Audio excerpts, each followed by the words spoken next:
in the zone. When it's time for the moment, you already know. Flip the channel, hear that voice. Big stakes, big stage, one choice. From the coin toss to the last shot, he break it all down on the spot. Sideline swagger, zip up jacket.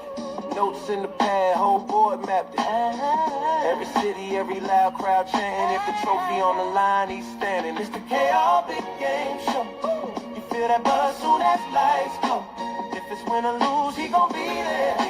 Talking every play like fresh air. Bills Mafia riding, whole nation loud. Big smile steady in the tensest crowd. When the big game hit, he on call for show.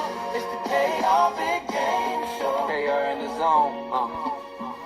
When it's time for the moment, you already know. Ladies and gentlemen, the KR Big Game Show with your host, Big Game Kerry Reeves. What is up, everybody? Good evening. Good evening on this Tuesday night. Everybody's getting out of the snow. The snow's melting and everybody's starting to get back to life. Welcome to the Big Game Show. I am Kerry Reeves, the Big KR here. And we're going to have a great night tonight talking about some major events that are going on. First, I want to say thank you for watching our channel, Rebels with a Cause channel. We have 194 subscribers. We are over 20,000 views. Keep punching that like and subscribe and sharing our cause so we can get others to enjoy it. And the opinions and views of my Big Game Show are not of any organizations or entities. They're solely the RWAC families and guest panelist views. If you get a chance tonight, please join us in the chat box and click live on the show link to join us and talk about big game topics. And I am going to leave, and I'm going to have this on the screen. So if you guys want to come on, hit the link there, and I will bring you on for 5 minutes so we can talk about different topics we got going on this week. And first, and a reminder, join us tomorrow night. Join me tomorrow night along with my crew, with the Stallion, with the coach, with Rocky, with all the guys on Rebels with a Cause. We're going to have another good night. We're getting ready for a big weekend coming up. And speaking about our big weekend, let's get started. We got the Super Bowl this weekend. We got the Patriots versus Seahawks. Both teams have touched down in San Francisco. Apparently, there was an earthquake that happened Sunday night, Monday night, somewhere there. There was an earthquake that happened in San Francisco, almost like 1989 with the World Series, and that got delayed for a few days. Hopefully, the earthquakes are head out the way. We can get the game in. It's going to be fun for everybody. The Pro Bowl is going on tonight in San Francisco as a good warm-up for what's going to happen on Sunday. We got the Patriots versus the Seahawks. This is a big game, big Super Bowl game. Who do you have winning the game? What are the things you're looking for in the game? For me, one of the big matchups, I've got Seattle's defense, which is just absolutely phenomenal, against New England's offensive line. I want to see if New England's offensive line can handle the pressure that's going to come, because they can rush with 4 and cover everybody else in the back. If New England has success on offense and forces Seattle to bring another guy down, Drake May have a chance to do some damage in the passing game.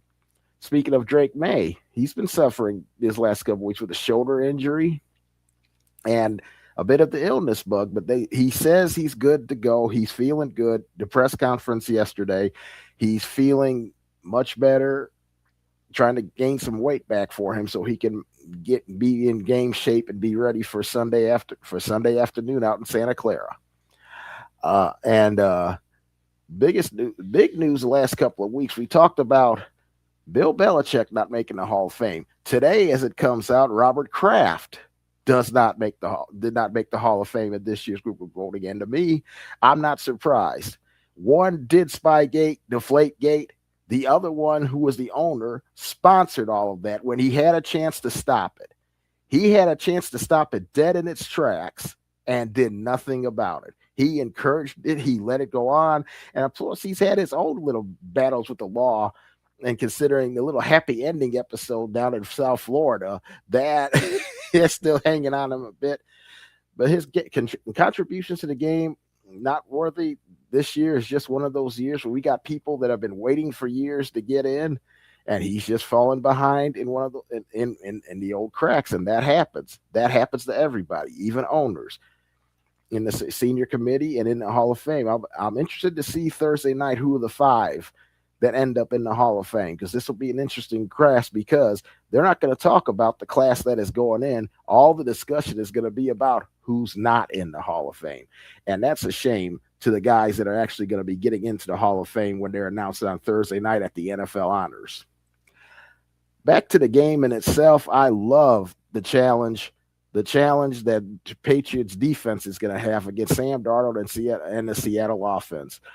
Sam Darnold has played really well. Contrary to Drake May not playing well in this playoff game, Sam Darnold has been absolutely outstanding. And his oblique injury, I'm still trying to figure out how he's thrown with an oblique injury, and he's been absolutely great. He maybe should be injured a lot more often. But I like seeing what's coming out about him. He's focused. He's getting ready. He's looking forward to having a great Super Bowl. I think and I really believe when this thing comes down, when it all comes down to the end, I'm looking at the difference being, I think Seattle's defense is just too good. I think they'll have some lugs in the game. I think New England can try to keep it close to some point, but I also think that Seattle has too many things that if they can force too many issues that can cause New England problems. If they force a couple of early turnovers, it's going to set aside for what possibly could be a long night for New England. This could either be one of two things to me. It's either going to be a Seattle blowout, or New England's going to find a way to hang in this game long enough and cause some headache, but Seattle will still find a way to win. I like Seattle in this game, and I like them in this game 31-17. I think they'll cover the 4.5 by leaps and bounds. I'm interested in some of the other prop bets that are going on, like how many people are going to throw a pass in the Super Bowl. That's like 250-1 right now. Who's going to throw a pass? Because they're over 2.5 passes. Because both quarterbacks are going to throw a pass. They're looking for the trick play, like the Philly special, like the reverse pass. They're looking for stuff like that. Who's going to be the MVP? Right now, the two guys at the top who you would figure would be at the top would be Sam Darnold and Drake May. The surprising candidate in the middle is Leonard Williams of Seattle. He is third on the list. Jackson Smith, the Jimba, is fourth. And Stephon Diggs is fifth in the MVP, possibly for MVP. That would be a shocker for me. I would probably hate that more than anything else, being a Bill fan. But that's how I see the Super Bowl. What do you guys think? What are you all thinking out there? And see what's going on out there in the world. I've got the link up on top for anybody that wants to join in on the conversation. Just type the link, hit me up, and we'll get you on here and let you talk some athletics. Speaking of, we're going to stay in football. Last two head coaching jobs have been filled. Mike LaFleur, the brother of Matt LaFleur of the Green Bay Packers, will be the Arizona Cardinal head coach, and I think that's a good safe hire. He's got a tough job because he's in that NFC West. He's got San Francisco. He's got Seattle, who could be the world champions, and he's got the Rams, who were just in the NFC Championship game. That's a fourth-place team, but he's got a lot of ways to work, and he got a lot of questions. The first question is, Kyler Murray going to be there at quarterback? Are they going to go after a free agent like Malik Willis? Are they going to try to convince Aaron Rodgers to come all the way to the desert to play 1 year in Arizona, which is going to be very interesting to see. The defense has to be reshaped and figured out. But last year, for a 3-14 team, Arizona, they lost 7 of those games in the fourth quarter. So they know how they played close last year. Their record could have been a whole lot different, but they just couldn't execute at the end. And maybe Mike LaFleur is the guy that can get them together and give them a chance to recover and get up to where Seattle is. Seattle was in the same situation a couple of years ago with Pete Carroll. Mike McDonald comes in 10-7 the first year, Super Bowl the second year. I'm not saying that could happen, but anything's humanly possible in the NFL. And then the other job is going to be filled after the Super Bowl, and it'll be Clint Kubiak, who's Seattle's offensive coordinator now, will be a new head coach of the Las Vegas Raiders, and I think that's a great hire for the city of Las Vegas and for Tom Brady.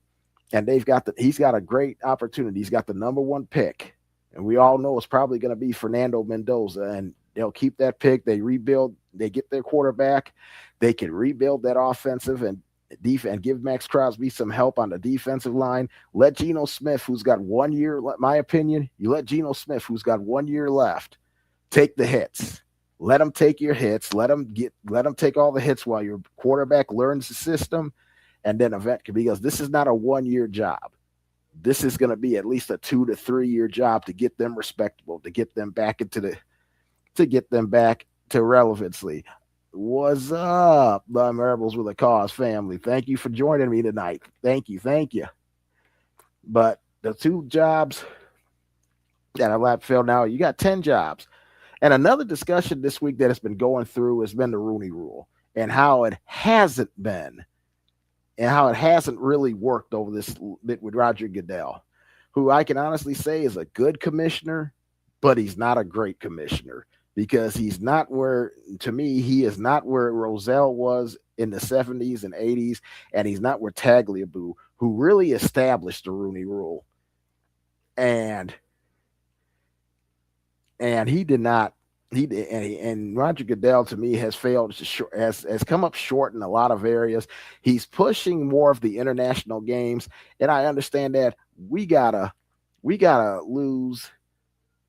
We gotta figure out how to get more minorities involved. You see it more minority owners in some of the others, and some owners. You're seeing minority owners in some of the other NFL teams that are getting together. But when are we going to have some more minority coaches? That's the biggest question. The only minority coach that got hired was Robert Saleh, and that was in Tennessee. You got Aaron Glenn, and he's with the Jets, and the Jets have been a dumpster fire since 1969, my personal opinion. But other than that, everybody knows how I feel about the Jets. And everybody's coming in. And I said, do you think Seattle offense takes a step back? Possibly. It's a possibility. It depends on who they fill in for. Now, if they somehow get his brother Clay in there, who's also a member of the Shanahan tree, it may not fall back as far as you possibly think. The key to me is they can still improve with another wide receiver and another dependable running back, because I don't know what Charbonnet's injury is going to carry them into next year. Frankie Dog, what's good, brother? Oh, everything's good, man. Everything's good. Yeah, and I agree with you. Yep, it has screwed Pittsburgh for the last 10 years. Yeah, I agree. I'm not a big fan. I think McCarthy's a good hire. I think he was the safe hire, to be perfectly honest. I think he was the safe hire that Pittsburgh really just didn't want to go through the motions of finding somebody. I think Brian Flores would have been a great addition. I think Vance Joseph should have gotten more of a look at. Couple of other another minority candidate out there. I see a lot of former offensive coordinators reestablishing themselves, like Eric Bieniemy back in Kansas City. Buffalo is reestablished with Pete Carmichael, and now the defensive coordinator Jim Leonard. I see Raheem Morris. Raheem Morris is now San Francisco's defensive coordinator. A lot of changes going on. And another big news that's out there this week is the firing of Minnesota, because Sam Darnold is in the Super Bowl. Hey, Larry, nice handle, man. Nice handle. Minnesota GM was fired this week, basically because he screwed up the quarterback position. They can talk about him taking a maternity leave. Here's how they fired this guy. They sent him to the Senior Bowl in Mobile to do scouting, and basically told him over the phone in Mobile, Alabama, no bother to come back because you're out of a job. And like, why did you send me down to Mobile, Alabama to scout talent for the Senior Bowl if you knew I wasn't gonna be there? That's exactly what happened. And basically, Sam Darnold is in the Super Bowl. He had Sam Darnold in the building. He had Daniel Jones in the building too. Daniel Jones goes off to Indianapolis and was a leading MVP candidate midway through the season before he got hurt. But he changed Indianapolis's fortune to where they're looking to sign him long term. Aaron Rodgers wanted to play in Minnesota last year. popular belief, yes, he ended up in Pittsburgh, but he wanted to play in Minnesota, and Minnesota didn't even talk to him. So this guy screwed up on all ends of the world. Figured that J.J. McCarthy was their best bet to go forward. They have an injury-prone quarterback in J.J. McCarthy. I don't even know what he's looking like for next year, because I'm sure as soon as he tears a hangnail or something, he's out for another 3.5 months. So they don't know what they got with J.J. McCarthy. They're gonna have to draft a quarterback, because right now, if you trade J.J. McCarthy, you're probably only gonna get like a 4th or 5th round pick, if that at best, because he's not worth a number one. Yeah, you picked him number one, but he's not worth a number one. I haven't seen enough from him to warrant a number one. Yep. And here we go, back with everything else. And those are the last jobs that are headed up. Get a chance here, guys. Click on the if you guys want to come on for like 5 minutes or so, click the get a chance to type in the link and click in. We'll have a good time. We'll talk about things, or you can just fill up the chat box. I'm happy with either one. All right, let's go to college basketball. College basketball is really going hot and heavy right now. We're in the middle of conference season. February is starting. This is where the rubber meets the road. You get teams that really start to establish themselves, set themselves up for a good run towards March. You got the top 4 teams still going strong. You got Arizona still undefeated. You got Michigan still doing their thing. You got Duke still doing their thing. You got Illinois, who's now a new contender up on top after the weekend they've had. They might be if it wasn't for Michigan, they might be the best team in the Big Ten. That's going to be a battle, and they haven't even played each other yet. They still have 2 meetings with each other coming up soon. So that'll be fun to check out.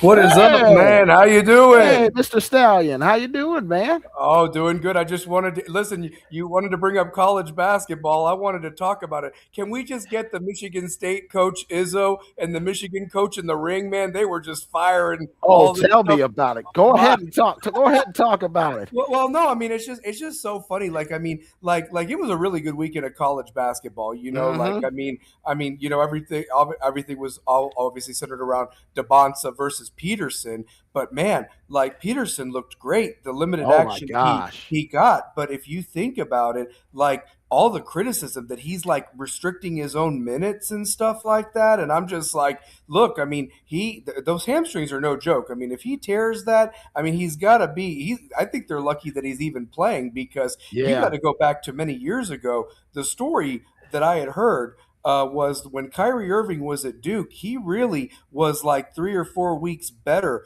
with that toe, but it was his father, Dedrick, that didn't want to mess up the whole thing, you know, with Kyrie's draft stock and everything like that, and possibly getting injured worse before they finally threw him out there in the tournament. So I can even understand that Peterson even playing, because realistically, he could sit out, and I'm sure somebody would still take him number one at this point without even playing the college basketball game. But that being said, though, I just could not believe the comments that happened this weekend, you know, talking about like freaking I know you're going to talk about it because you had told me what your topics were going to be, but that Bediako case coming up, and then you got an idiot like Seth Greenberg saying on College Game Day, oh, this makes them an instant national champion, and then they get absolutely hammered by the Gators on Sunday, and you got the Gator fans chanting to him G League dropout or what have you. It was hilarious. I saw that. I never laughed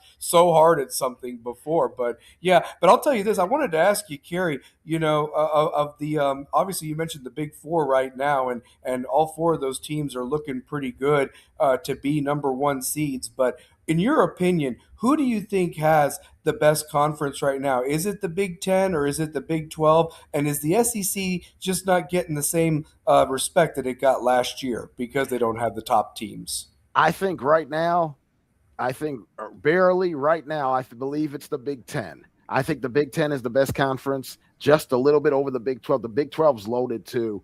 Kansas, Houston, Arizona. That's going to be a heck of a tournament when they play each other for the postseason tournament. That is just going to be wild. But those two are, to me, are neck and neck. But the Big 10 is just a little bit more. I've seen the Big 10 a little bit more. Heck, like I said, if it wasn't for Michigan, I think Illinois is one of the best teams in the country. Yeah, We saw what they did to Tennessee, what they did to us in Nashville. That was very impressive. They're impressive, but they went to Nebraska this past Sunday and beat them. Don't let the score fool you. They beat them handily. That's a dangerous team. And the SEC, you asked me about the SEC too. It's not that they're getting the same respect. They've trailed a couple of the teams have fallen off a little bit from what they were last year. The conference is still pretty strong. It's still top heavy. You still got your top guys. You still got Florida. You still got A&M. You got Tennessee. You got those guys still up there. But it's the middle of the pack where they got to start separating themselves. Kentucky, this is a big week for Kentucky. Actually, it's a big week for Tennessee and Kentucky. You got tonight, Tennessee, and then they play each other Saturday night after Duke and Carolina. And I got to talk about the ACC because other than Duke and Carolina and Virginia, you got some good got some good up top, but you're from the fourth down to the bottom. Anybody could end up finishing fourth and fifth. It's that deep. I don't know if it's that good or that bad, but it's that deep. Somebody at the bottom could move up to fourth with 3 wins. That's how. And Kerry, I don't know if you remember, I went to the ACC tournament last year, but the thing was that I had to sell one of the day of the tickets because Miami didn't even make the ACC tournament, and so forth. Yeah, that's right. Because the bottom 3 don't even make the ACC tournament. But the reason I bring that up is, you do have a bunch of good teams or whatever after Duke and Clemson and North Carolina. What's so interesting is that last year I could get a ticket off the market on Ticketmaster for about $130. Okay, and this is upper deck. Do you know that now one ticket is now $260 for just the same seat? Because you have so many more teams that are intrigued now to get the tickets, and the secondary market is available, is now being sold because the primary was all bought up by the teams because they feel they all have a legit shot, and they do, to win the ACC. Last year it was Duke and the 15 Dwarves or whatever like that, with everybody Cooper else. and that whole group or whatever. But that being said, I just found that interesting. But one last thing before I let other people get on. What's your thoughts? Does Tennessee get revenge this week against Kentucky on Saturday? I mean, I know they're kind of in a dogfight right now with Ole Miss, but do you think that's kind of because they are looking ahead at that revenge? And Rick Barnes does do good up in Lexington. Yes, he does. He's done a lot better in Lexington than some of the other previous coaches. I think they will get it done. I could see them going up there and getting it done because remember the game in Knoxville, they dominated most of that game except for the last 15 minutes. They were up 17. We watched it together. We watched it together, unfortunately. It's not like they can't go up there and do the job because they can do the job, and I think they're going to do the job. I think getting Akpara not being here the last couple of games, I think from what they're saying, they're going to get him back for Saturday night at Kentucky, and that would be huge. Another big man presence to really play physical ball with Kentucky. Kentucky, you don't know what you're going to get. Some days they look like the team at Arkansas when they played phenomenal against Arkansas, or they go to Vanderbilt and lay a complete egg and get beat by 30. You don't know what you're gonna get, or Gonzaga, or you talk about when Tennessee beat Illinois beat Tennessee. Damn, Gonzaga ran Kentucky off that court. But tell me about it. I love your show title, by the way, the must-see TV NBC with the Olympics that I'm sure you're going to talk about, as well as the Super. You've already talked about the Super Bowl this weekend. Can I tell you what's not must-see TV before we leave or whatever? Does CBS even show a meaningful basketball game other than Purdue or some crap Big Ten game? I know it feels March? Like I see Purdue all the time on CBS. I don't get it. It's awful, dude. I mean, it's like this is the station that hosts the tournament, and I'm like, do they play any meaningful college basketball games anymore before the month of March? I swear to God, like it's horrible. Heck, right now, TNT and True TV show better games than CBS does. Fox does too. Fox shows better games. I mean, they're terrible. My gosh, that is scary. That's just Yeah, no, I mean, we already make fun of them for the damn college football coverage, but the college basketball coverage is straight up trash. It's horrible. It's horrible. I mean, it's it really terrible. is. It is. I mean, my TV was glued to either the ESPN. I mean, like you, I snuck a peek over at TNT when that Arizona State game was a little interesting Uh-huh. for a half. But realistically, it's either ESPN, ACC Network, or SEC Or the Network. I'm SEC watching. network. That's Yeah, what I'm watching. exactly. So, yep, Those are the for one of games. my teams, the And most I thought it exciting. was great for ESPN in Florida to have the Florida Alabama game on a Sunday. The weather helped in that cause, but I thought it was great to move that to us. That's a great Sunday showcase that CBS used to have. They don't Yes. have that anymore. And I think I can see ESPN and them doing that shit. They had that, and then they had a women's game with Texas and Oklahoma, which turned out to be a really good Game. basketball game. Yeah. So yeah, I like that. ESPN, I think, will start doing that. And we'll talk more about NBC because some of their coverage this weekend, being the NBA back on Sunday night, was actually pretty good coverage. They did a very good job having some different personalities in there, like Vince Carter. Caitlin Clark has added a bit to the television, which is actually cool. She knows her stuff. She knows her stuff, man. It's no different than like how Kara Lawson used to bring a lot to the game when she would be on, and then even Tennessee's own Andrea Carter. I enjoy her on the girls' game day. She does a great job. She does an awesome job. So yeah, but brother, I didn't want to hog all the time. I'll let everybody else. Yep, I'll let other people come on, but I just want to talk about some college hoops. And as far as Super Bowl prediction, I think that this game is probably going to be a very good game back and forth. I just think that the Patriots are young, and I just think that Seahawks defense is going to be the difference. And with the quarterback for the Patriots, his shoulder being a little iffy, give me Seattle 28. Patriots 17. That's what I got. So yeah, that's a good score. That's a lot of people are into that range. I have it 31-17 because I think Seattle's going to blow it open at some point. I think so too. Yeah, third or fourth quarter. I think they're just going to be. I think their defense is just too good, and I think it's going to be too strong. I think New England can hang around early. Vrabel's a good coach. He'll have them ready to go. But I really think that this is Seattle's time. Seattle wants payback for what happened 10 years ago, and there's no Russell Wilson in the building, so that'll help out with everything for Seattle. Well, and hopefully there's not that stupid shark at the halftime show like it was with Katy Perry all them years ago and all that. And maybe we get some decent commercials this year. I don't think that's too much to ask for the Super Bowl on Sunday. So, but I remind you, I saw something last night of Super Bowl's greatest commercials, and they had some of the greatest. They showed a Hall of Fame. They have a Hall of Fame top 5 of commercials. I need people to go to CBS.com and see if you could, or Paramount, if you could watch that show again, watch that show, because that was actually a fun Super Bowl. They talked about some of the great Budweiser commercials. They were fantastic. Really great. Anytime with the frogs or the wise guys or anything. I mean, the Clydesdales, obviously, but I always enjoyed those commercials, or even that time when they even made fun of Michael Jordan with the wig on, like that he hadn't really retired and so forth. I mean, those commercials stand out to me. That's when creativity was there, man, and people just didn't. I really don't care to see a T. Rowe Price type of damn thing, or I mean, the only thing is that I enjoy the trailers for the big blockbuster summer movies. Like a lot of people, that the millions that are spent on just a 30-second ad just to get you hyped up for the summer movies that are 5 months away too. But anyway, but that's all I got, man. Listen, great show as always. Keep doing your thing, brother. Proud of you, man. Hey, great job, thanks, Stallion, man. Thanks for coming on. Thank you. Yes, sir. Take care. Thank you for having me. Take care, brother. All right, you stay with college basketball. We're gonna go over to the women's side, and it was a tough week for the Lady Vols. Tough week. They lost the one to Mississippi State at home, which Kim Caldwell even admitted that they probably didn't put effort into showing up. And then the game at UConn, it looked like they were getting back, and they had a great rally to halftime, and then they got outscored they lost by 30, and then they got outscored by 30 in the second half. That's a tough way to lose.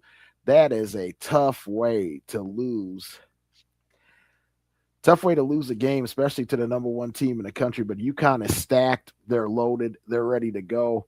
Women's basketball is there's a lot more parity this year than it's been in years past, which is going to make for a lot of fun. The tournament in March for them is going to be wide. I think it's not exactly wide open, because I think UConn is the class of the class, but I think everybody else is going to have a fair shot, fair open game. And oh, by the way, this weekend, big game in Columbia with Lady Vols and and the Gamecocks for first place. Lady Gamecocks for first place in the SEC. Should be a lot of fun. Should be a lot of fun. Should be a fantastic game. That Michael Jackson documentary will get some press this week. Let's see what catch up on some of the comments, and I'm gonna look at DK Metcalf. Here comes the frivolous lawsuits. We are the country of frivolous lawsuits, so here we go. DK Metcalf getting sued, and we're gonna stay with college basketball. We've got a big day coming up this Friday. Me and James were talking about it a second ago, the big Benedeko case for Alabama that comes to a courtroom to rule on his eligibility. To me, shouldn't have any. He was there. He went to the G League. He played in the G League. There is no way he should be able to play college basketball. The judge should have never ruled on the case. He knew he was an Alabama, but they knew he was an Alabama booster. They did everything. Nate Oates, the head coach of Alabama, talking about the system is broken. Yeah, the system is broken. He's right. But that allows you to take advantage of a system to put a judge in play that had no business ruling on the fact, knowing that he was a booster of the University of Alabama. That should have been thrown out right away. And the NCAA needs to come together and throw this and make sure he doesn't play. Although with him on the court, he's played 4 games. Alabama's lost 3 of them. So how much difference has he made for them? Not really a whole lot yet. He hasn't made a whole lot of difference for them yet. Tennessee beat him. Auburn came close.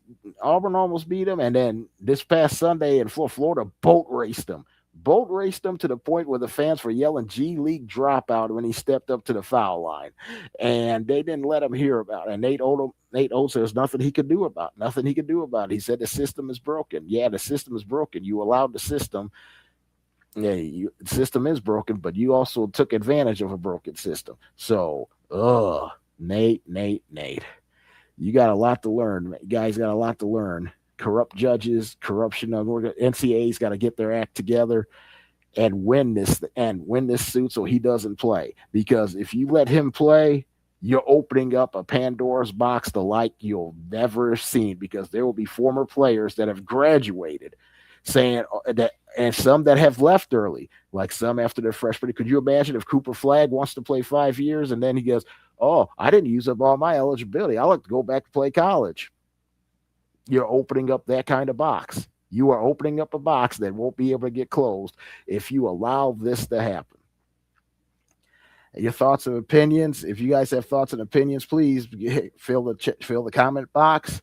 I'm going to put up the link again if anybody wants to come on and join. Have a little fun, talk for a few minutes about whatever you want to talk about. And now I want to get to a point that I love. It's the NHL. I love the NHL. And this weekend we had the Winter Classic in Tampa. It was the outdoor game between the Bruins and the Tampa Bay Lightning.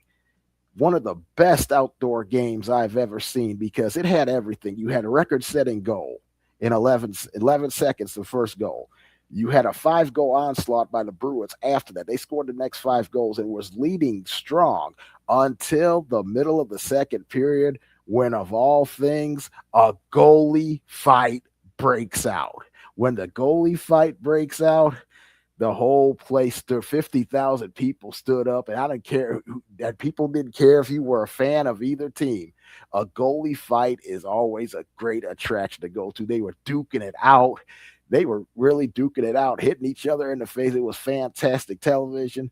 And then that started the Lightning comeback. They scored 3 goals in that period after that goalie fight on the power play. On a 3-man advantage, they scored 3 goals to cut it down to 5-4, scored 1 in the third to tie, and then they had a shootout in overtime. It was fantastic. The fans got what they wanted. The handshake line afterwards was funny because the goaltenders both came up to each other. They were wondering what was going to happen. They were actually laughing at and hugging each other and just saying that was for you could read lips going, that was fun doing that. You had a feeling that something like that was going to happen. It was nothing. It was a lot of fun. It was entertaining. Fans got their want. And next year, it's going to be in SoFi Stadium next year with the Kings next year, which is going to be for entertainment.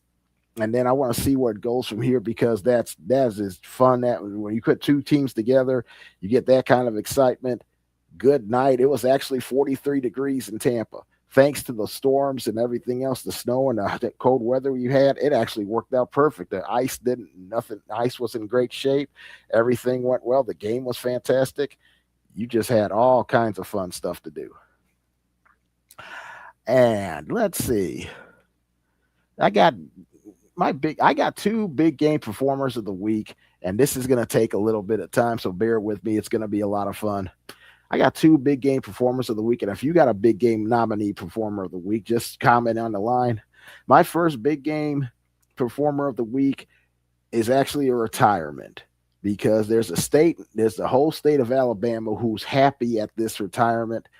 Congratulations to Gus Malzahn. After 35 years of being an offensive mind, offensive coordinator, quarterback coach, head coach, who's produced some of the biggest upsets in the history of college football. Most of them were actually against the Alabama Crimson Tide as a coach of Auburn, and this past year as an offensive coordinator for Florida State. He has announced his retirement away from college football, a well-deserved retirement for everything he's accomplished. His offenses have ranked in his years as a coordinator or head coach. His offenses have, of his 35 years, his offenses have been in the top 20 29 times of the 35 years. That is a true offensive mind, a developer of players, a developer of quarterbacks, a developer of men. He was a great leader. The best years to me came at the University of Auburn, when he defeated, he had that stretch in 2013, defeated Georgia with the pass to Nick Mitchell, from Mitchell to Jones, and then the kick six against Alabama the week after, shot at Auburn from number 11 in the country at that point to the college football playoff, to the college football Final Four, because they went to the SEC championship and won the SEC title, and went to the national championship game against a game Florida State team and came up a little bit short. And then his past year, he was offensive coordinator at Florida State, and wouldn't you know it, number one offense in the ACC, top 10 offense in college football. Their only problem, Florida State, their defense was just that horrible. Otherwise, they would have had a real successful season. We talked about that, and one more jab of Alabama. He got you in the season opener when nobody expected you to. He jammed you. He pounded it down your throat. His quarterback called a shot and delivered it. So, Gus Malzahn, thank you for giving college football fun, excitement. Your offenses were unique, hard to stop, hard to prepare for, a lot of fun, and you were a class act. Everywhere you went, it was nothing but a class act from the guy, Gus Malzahn.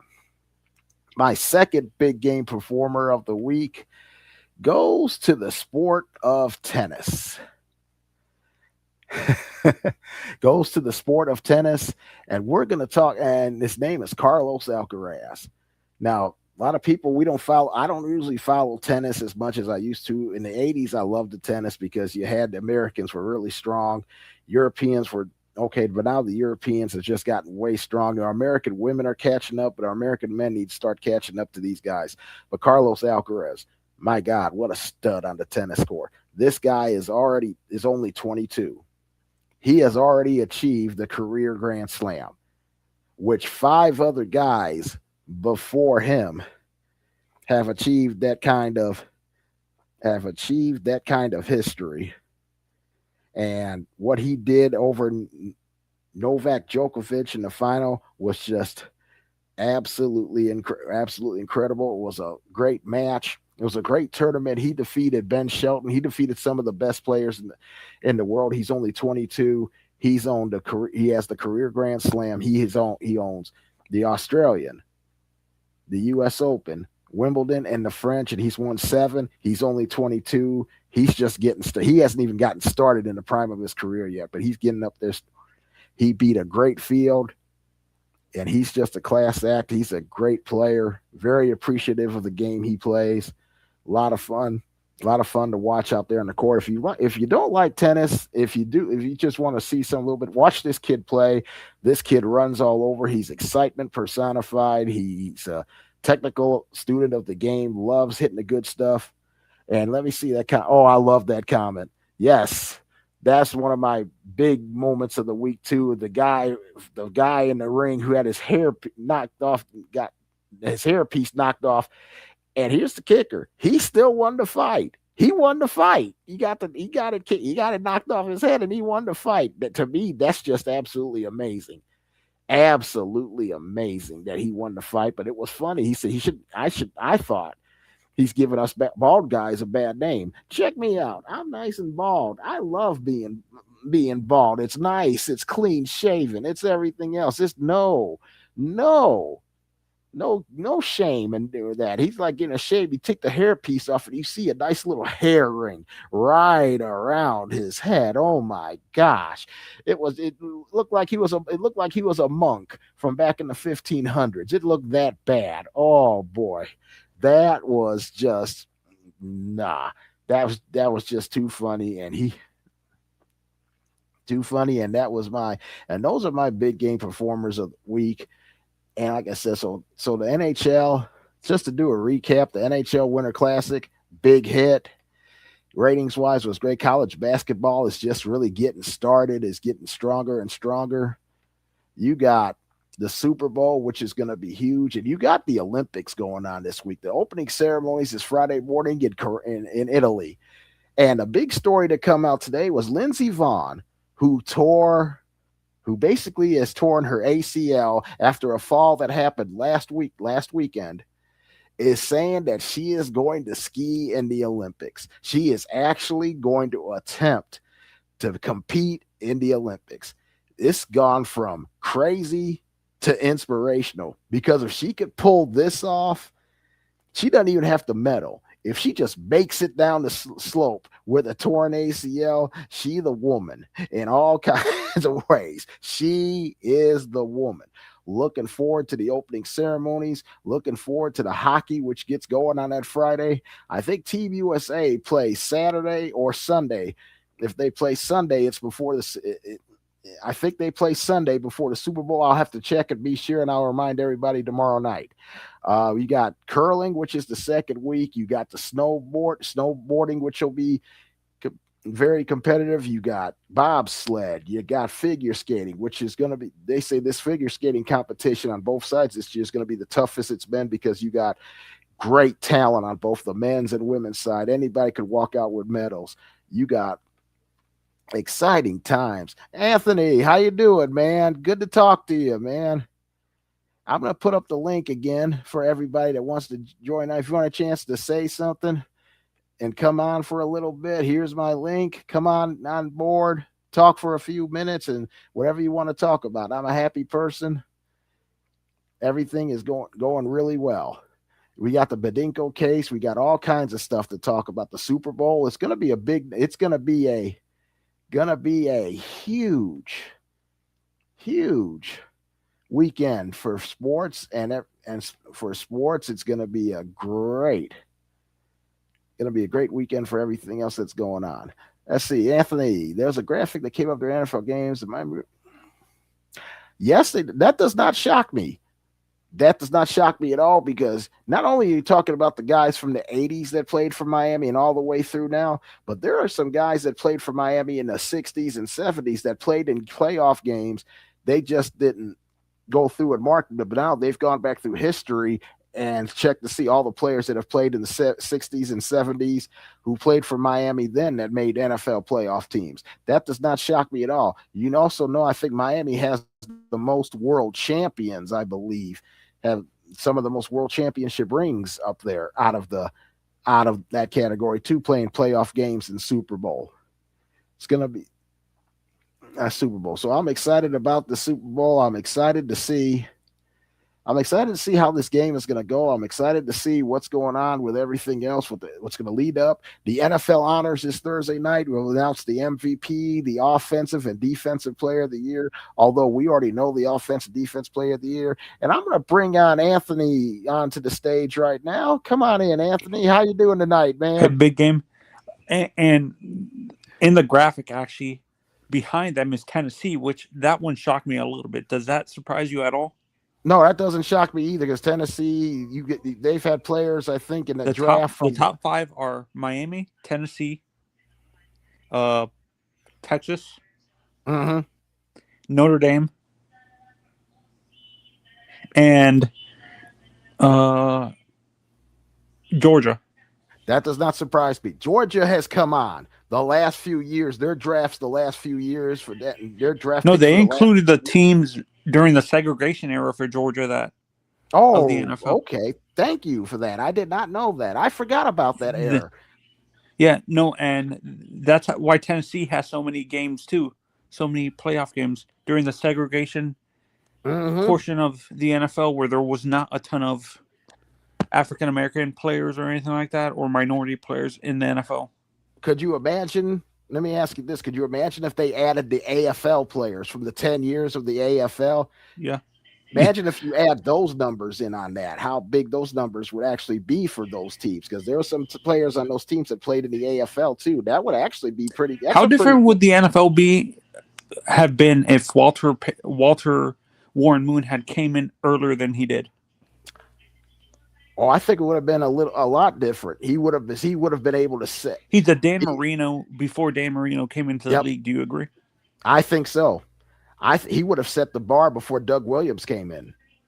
He would have came in Doug Williams. He would have came in right before Doug Williams. They were talking about this. I think it was Ed Reed or someone that was talking about like there was still a stigma even leading up to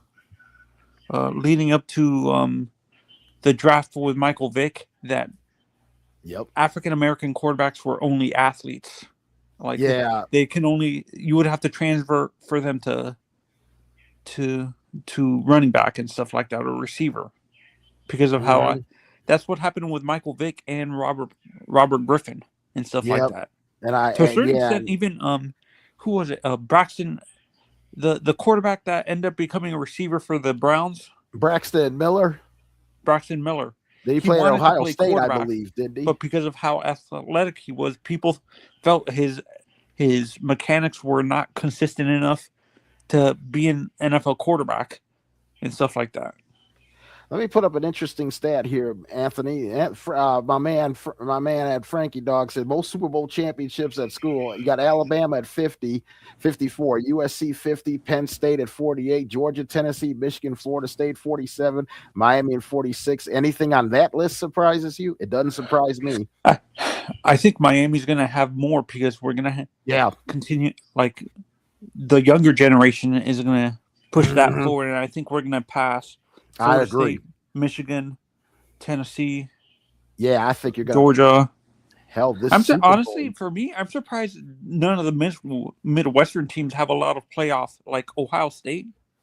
Yeah, that would surprise me. You figure Ohio State and their history, they would have Michigan more. too, and like Iowa and stuff like that. And I'm surprised Nebraska or Oklahoma doesn't have a ton of NFL players.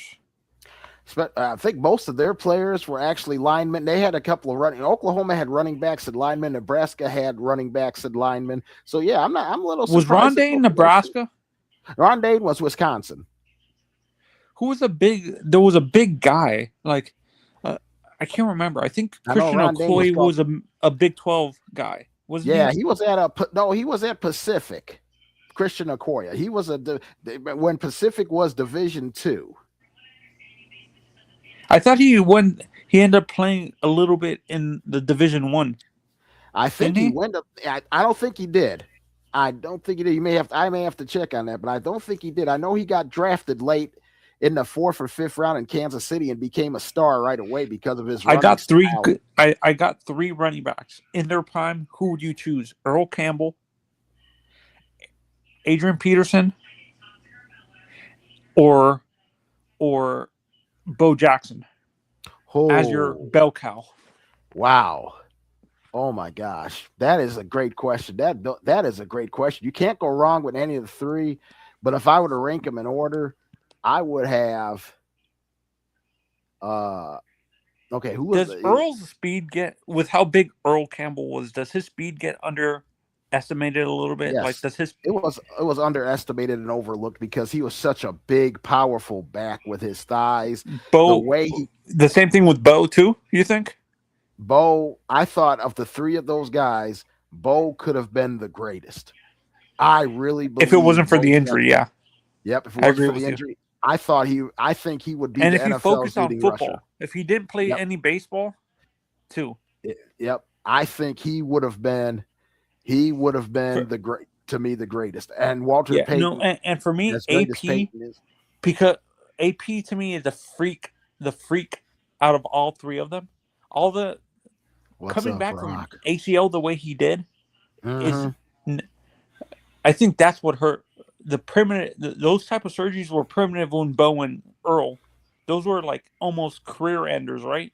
Yep. Back when you guys were playing football. Technology was better for Adrian Peterson than it was for Earl Campbell and Bo Jackson. Technology was a lot. When you look at AP, who do you think he runs more similar to, Bo or Earl? Runs more towards like Bo. He runs straight up. Yep, straight up runner. He was strong, yes, but he was tall. And being tall as he was, it gave him that straight up. It gave him an advantage over most other backs. Earl Campbell was 5'11", but powerful and big. Bo Jackson was 6'6", and he 6'1", 6'2". No, I thought he was like 6'3". 6'3", and he was powerful and big. But no, I'm thinking of Christian Okoye. My mistake. And the Nigerian Nightmare. But Adrian was straight up. He could run straight up. He could lower his shoulder, but by the time he lowers his shoulder, he's still taller than most of the guys that he was blocking in front of him. So yeah, Adrian, you saw Larry Zonka in his prime. Do you think in this league he would be a fullback, purely a fullback? Yes, he would be purely a fullback. He was a throwback. He was a throwback type of guy. Out of those three running backs, who did you like more? Morris, Kick, or Zonka? I wasn't a Dolphin fan because being a Bill fan, I actually hate the Dolphins, but I respected the hell out of Zonka. It was just something about him that his determination. He was going to get that yard no matter what you threw at him. No matter what you threw at him, he was going to get that yard. And honestly, of the old school running backs, I'm a Dolphins fan. Mm-hmm. Taking my Homer hat away, my favorite guy was Tony Dorsett. Love Tony Dorsett, man. Dorsett was Dorsett was awesome. And the guy after him in with the Cowboys, not Emmitt Smith. There was a guy in between them. I forgot who the guy was in between, but Emmitt Smith was fantastic too. Here's another way. Oh, Rocky brought up a good one. Here we go. Quarterback, Montana or Brady? They're the same exact quarterback. I can't really. If you said Marino, like a Marino or Peyton or a Peyton or a Montana, I would choose Montana because there are two different styles of quarterbacks. Mm-hmm. Because when you look at Brady, you see a lot of Montana, right? Yeah, I agree. When you see Peyton, who does he remind you of? Oh, wow. Peyton does remind me a bit of Marino. Well, because he's tall. No, for me, when I look, the guy who's almost a carbon copy, but not exactly, is Aaron. Yeah. Rodgers. I could see that. He's Aaron Rodgers. Aaron Rodgers to me is Marino. Yeah, if you ever saw a quarterback, like his throwing motion is almost dead on to Marino. I say arm talent wise, Aaron Rodgers is the best thrower of the football, arm talent wise, that I have ever seen. And that's saying a lot. Do you understand why people compare Mahomes to Marino, or you don't see that? I see why they compare him, because in his early days, Mahomes would throw for a lot of yards, would get the ball out. He reminds me of a bigger Fran Tarkenton. Hey, happy birthday to Fran Tarkenton. He turned 86 today. He turned 86 years old today. Fran Tarkenton was the original scrambler. Automatic. He reminds me of Automatic Otto. Oh, Otto Graham. What a classic name. I love that name. One of the all-time great that doesn't get his just due of because how much there was no winner. Super Bowls back when he was playing, and he was in the era when the Packers were dominating. Yep. When you were 8-1 in championship type games, you knew how to win, and he knew how to win. Yeah, and this is where honestly, automatic auto, I give Brady his respect that he won Super Bowls and stuff like that. But when you're undefeated or have one loss in the Super Bowl, those two guys are above him. Yeah, Montana's above him, and Bradshaw. I put Bradshaw above him because Bradshaw never lost the Super Bowl and played big when he needed to play big. Bradshaw played technically, Bob Greasy didn't lose a Super Bowl. No, he didn't. He only played in he played in 2 and he didn't lose one. But Bob Greasy, the difference in Miami, he was carried by an unbelievable running game, and their defense was incredible. Honestly, I feel Bonacani gets underrated, even though he won a Super Bowl and stuff like that. I feel he gets underrated because he's smaller, and the running linebackers that he played were a lot bigger. Played with. Yep, Bonacani would play in this era. He wouldn't be a middle linebacker. He would be an outside linebacker, but he would definitely play in this era because Zach Thomas. I'll tell you what, like I said, I'm a Bill fan. I have my Homer hat on. I can take it off, but Zach Thomas gave us fits, man. Him and Jason Taylor were like bookends, and I loved when I wasn't. Did you hate playing the no-fly zone with Surtain and Surtain Madison? Was tough too, man. You see his son in Denver, and you look at him and go, God, he just plays just like his dad. No, it's funny. People say he plays exactly like his father. I see some more Sam Madison. Okay, and you're not the first person that said that. My brother has said that before. He plays a lot like Sam Madison. I could see the Sam Madison comparison. The guy who plays more like Patrick Surtain in his prime was Jalen Ramsey. Yeah. Oh no, not Jalen. Shoot. Richard Sherman, maybe. Richard Sherman's was a fantastic player himself, man. Was a fantastic corner. Tall, lanky. See, Richard Sherman is the prototype for what corner should be today. Tall, lanky, can run with the receiver. Is there a safety you saw growing up you wish gets more respect? Let's see. Oh, man. There's a few. I can't really think of one. It's funny. I feel the two Dolphins safeties back then don't get enough. Oh, yeah. Jake Scott. And I like Jake Scott. Dick Anderson. Dick Anderson's underrated. Very underrated. Mike Wagner is another guy that's underrated. He played in Pittsburgh on the Super Bowl. Because of Ron, I think they get overshadowed because of the safeties with the Steelers. Yep. Back then. And Wagner got overshadowed because of that front four. And Lambert and Ham and those guys. My God. Ronnie Lott, to me, I feel he is what Sean Taylor would have become. Yep. To be honest. If Sean Taylor didn't pass away so early. I saw a lot of Ronnie Lott and Sean Taylor. I agree. Ronnie Lott's one of my favorites. Another guy I see a lot of Sean Taylor in is Night Train Lane. That is a classic name, too. I never got the chance to see. I'm not that old, but I've seen some video of him, and he could play, man. God. Night Train could hit like nobody's business. Did I can't remember. Did you remember that? I can't remember what receiver he knocked out in the Sean Taylor. Oh, I know. I forgot which one you talk about. I know what the play you're talking about. I forgot who the receiver was that he just clearly knocked out. He did that in college too. He knocked out a Florida State receiver. Yes, he did. Was it Anquan Bolden? No, it wasn't Bolden. It was a smaller guy. Oh. Because Bolden honestly was way too big for Sean would hit him, but wasn't Peter Warwick. Yeah, it was Peter Warwick. Oh, it was Warwick. Okay, yeah. Warwick Dunn to me is another running back that I feel gets underrated a little bit. Yeah, I thought he was a big key in Tampa and in Atlanta, especially. He helped. What are your opinions on Bill Belichick Brady and Belichick and Kraft not being on the first ballot? Well, Brady's not eligible yet. He's got 2 years. Because you got to be retired 5 years to be on the ballot. Belichick, I'm not surprised. And today when Kraft came out, I'm really not surprised.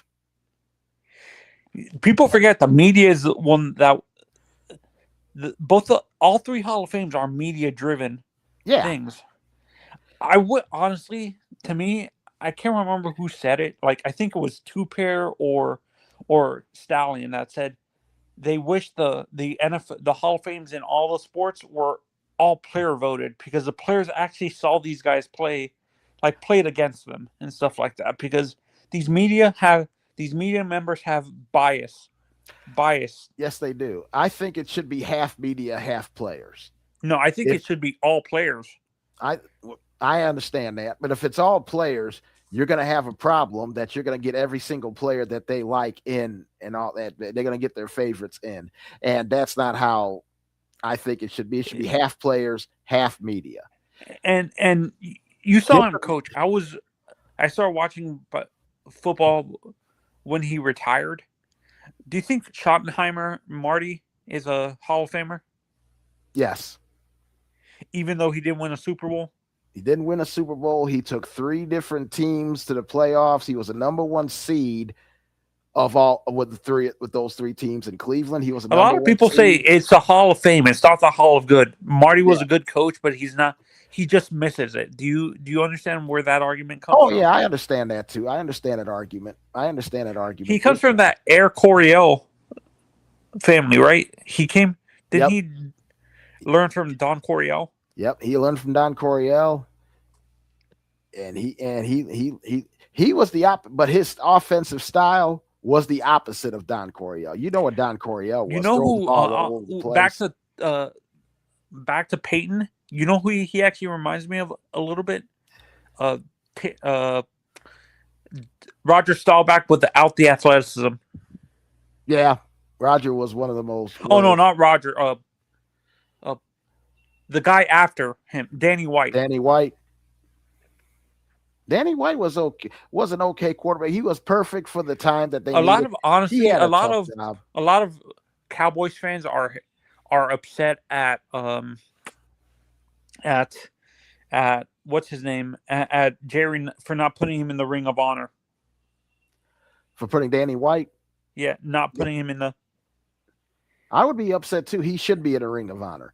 Are there coaches like in college, but in all three, in college basketball, in pro basketball, college football, and pro football? Who was your favorite coach in terms of sound bites in press conferences?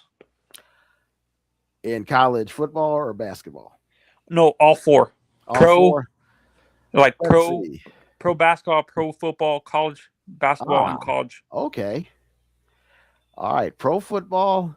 I have to go with Jim Mora. Jim Mora was always good. A lot of people say Dennis Green is all right. I like Jim. Jim Mora was great for a my favorite press conference was Jerry Glanville. Jerry Glanville, yes, he was always off the wall, saying off the wall things. Barry Switzer, was he a good interview, you think? Depend on when you caught him. If you caught him early today, yeah, great interview. Wade's father, was he a good interview? Yeah, Wade's father was a good interview. He's good character, great character. If you get a chance, how about Buddy Ryan? Wild guy. You see Rex on TV, that's what Buddy was when he was younger. Boisterous, loud, not afraid. Do you feel Jim Mora Jr. is more calmed down, more reserved version of his father? Because Jim Mora Jr. was never a big like he never did the crazy out. Yeah, he's more reserved easily. Another guy, I honestly, in college football, there was, I can't remember, he coached at Florida State. Bobby Bowden, even though he was a cheeseball, some of the stuff he said was kind of hilarious too. Yep. Steve Spurrier. Steve Spurrier was a great quote. Great quote. Jimmy Johnson. Jimmy. Mm-hmm. Great quote. Schnellenberger, or was he more in the vein of a Belichick, where he never gave anything? He was Belichick before Belichick. He was Saban and Belichick before they came in. Before they came in, he was them. Yep. How about Woody Hayes? I don't know much. The only much about Woody Hayes. Or no, Parsegian. Parsegian was mild mannered. He would go off every once in a while. How about Jerry Faucett? Overwhelmed. He was. Oh no! In terms of like press conferences, he seemed overwhelmed every time that he got in front of a microphone. He was never ready for that. For college basketball, the top was always Bobby Knight. Bobby Knight, yeah, but Bobby Knight was entertaining. A lot of people said he wouldn't have lasted in the NBA. Do you agree? No, he wouldn't have lasted. Which is why he never tried it. Some people know their expectations, and he knew. Do you think the UCLA coach would have done it well in the NFL, in the NBA? No, John Wooden was too much of a. He was a great coach. He was a teacher. He loved teaching the game. You don't get to teach the game in the NBA. The same thing was know the game in the NBA. With Coach K. Coach K, great teacher, never would have made it in the NBA because Rick Barnes. Nope, great teacher. Great teachers don't make great pro coaches for the simple reason they love teaching. They love teaching the game. By the time you get Is that why Billy Donovan failed? Yeah. That's why Billy Donovan is struggling right now, and I don't think he'll make it out of Chicago this year. I think that's why the guy for Boston failed to an extent. The guy who came from, was it Gonzaga or something? You're talking about Brad Stevens? It's Butler. Yeah. Oh, Butler? Brad Stevens? Yep. After they took Butler to 2 Final Fours and 2 final championship games against Duke, and lost to Coach K. Did Jimmy V ever coach in the NBA? No, he didn't. He never got a chance to. Is he another coach that you feel is a college coach through and through because of he's more of a teacher than anything? Yes. And why do you say teachers don't work in the NBA? Because, like I said before, and it's no disrespect, but like I said before, teaching matters.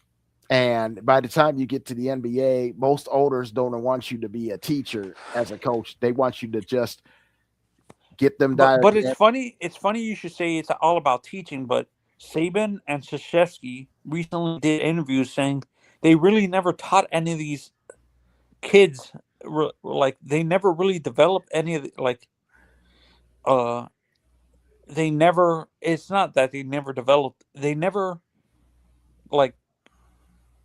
they were never teaching these kids, because the kids wouldn't listen. Because, some of these kids had an issue with, constantly having a coach on top of them, because most of these 5-star kids were always told that they were the best player. But when they go into college, they're surrounded by players that were told the same thing. And it's hard to gear these kids to be in their head to be a team player and stuff like that. Well, in the world of AAU and 7-on-7 football and high school football and travel league baseball, travel leagues, yeah, you're told you're the best thing on the planet. And this generation of kids, they don't understand what real teaching is about until it's too late. Some of them make it, a lot of them don't. It's like 10%. Yeah, I think Ed Reed did. I think it was Ed Reed or Ray Lewis was doing a TED talk, and he said maybe 3%, 12% of the 5-stars make it into the NFL. If that high. If that high. If that high. Mm-hmm. But they say 1 or 0.05% are successful and translate their talent to the NFL. And 0.1% make it to the Hall of Fame. Do those numbers shock you? No. There's so many athletes. There are so many athletes in every pro sport that yes, the small chances of you making the Hall of Fame. That's why the Hall of Fame numbers for all the major sports are low, because it takes really certain great of the great to really stand out and get you there. Like you said before, it's not the Hall of Very Good, it's the Hall of Great. It's the Hall of Fame, which means you have to be great. You have to be a transcendent athlete. Yes. To be in the Hall of Fame. I think Deion. I like Deion, but I felt his talent was unsurpassed. But I feel his personality was what got him into the Hall of Fame. Am I being harsh? Nah, you're not being harsh, but I think also his talent. He was the best cover corner. I mean, people rarely completed passes on him, and when they did, he would take them to the house. A lot of people would disagree that he's the best cover corner, because a lot of people before Deion say Mel Blount. Mel Blount was good, but the rules. No, not Mel Blount. He played for the Steelers in the 70s with the steel curtain. It wasn't Mel Blount. It was, I forgot his name. Well, let me describe, before you figure out the name, let me describe that the rules in the 70s for the NFL were not like the rules of the 90s. Pass coverage was a lot tighter. You could hold, you could mug, you could basically tackle clothesline. Yep. In the 90s, can't do that. And that's why Deion asked Jerry Rice and some of the great receivers of all time, who's the one football reciprocal game, big game. You think eventually it's going to go back to the physical play that you saw? I think it's already with player safety. But how do you teach these kids to play physical football, but with player safety and stuff like that? It's got to start at the younger parts. It's got to start with the midgets. It's got to start with midgets and middle school and high school. It's got to start there. You could play physical and be safe at the same time. It can be done. But do you think it's like the coaching has changed? I think even coaching has, how they teach these kids has gone downhill, because you don't see a lot of teachers in high school, really, because when you're a kid, wasn't your either your football, baseball, or football coach like your history teacher or your science teacher and stuff like that? I can honestly you don't see that anymore. It's always they're hiring people from outside to come into the school and stuff like that.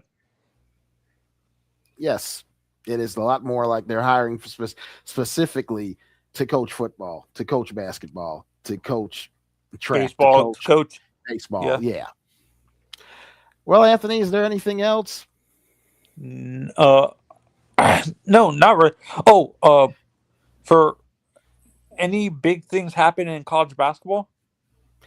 Well, the only thing that I described in college basketball this week, we got the middle of conference season for everybody, but a big day I've got is the 6th of February. This is this Friday. It's the Benedeco case. It goes to a courtroom, a federal courtroom, to see if he will be fully eligible to play the rest of this year or he will be shut down. Honestly, I don't think that goes through. I don't think it does. He's already being paid like an NBA player. That makes no sense. Yep. Like, and I've said this multiple times, these NIL guys have to be like, these NIL players have to kiss the feet of the O'Bannon brothers. If it wasn't for that case, NIL wouldn't exist. Do you agree with me? I agree that the O'Bannon case with the video games changed everything. So, but why is it that they ignore that case and give credit to the court cases now? You think? I think it's because it happened so long ago. It happened in the mid-90s. This case was first in the mid-90s, and now it's just mid-90s, early 2000s, right? Yeah. Mm-hmm. And now we're at 2026. So yeah, a lot of things have changed, and a lot of things have been legislated, and now Congress is. Were they guards, the O'Bannon brothers, or were they big guys? They were forwards. Small and they were both on the 95 championship UCLA national championship team. Were they on the Olympic team when they still had college players? Did they make the Olympic team? The last bunch of college athletes was the '88 Olympic team. They were not on. With Christian Laettner. Christian Laettner was the last amateur player to play on an Olympic team. Was Christian Laettner '92 with the Dream Team? When did they change the rules to only pros? 1991. Did it have something to do with the United States? Like the reason why they did that, because the United States constantly was getting blown out by the other teams in the Olympics, because most of those guys were playing pro and stuff like that. It wasn't because of that. It was because of the Russians. It was because the Russians would have pros, and then all of a sudden they became amateurs for the Olympics. Okay. And thanks for having me on. Are you going to do a show with Stallion and Larry? Yeah, we're going to be on tomorrow night. We're going to be on tomorrow night with Arwac tomorrow night. We look forward to hearing you then, man. Okay. Have a good night. Thank you, sir. Thank you for coming on. And thank you, everybody. This was a great episode. Had a lot of fun tonight. Talked a lot of different topics. Thank you for everybody that called in. Stallion calling in. I love you, brother. Anthony calling in. Thank you for the good show, the friendship, man. I appreciate y'all. And join me next Tuesday, man. Next Tuesday, we'll be back at it with another edition of the KR Big Game Show. And thank you for watching. And always know, when I speak it, you know it's a big game. We are the best. Pull that W up for the family. I'll see you next time. Bye-bye.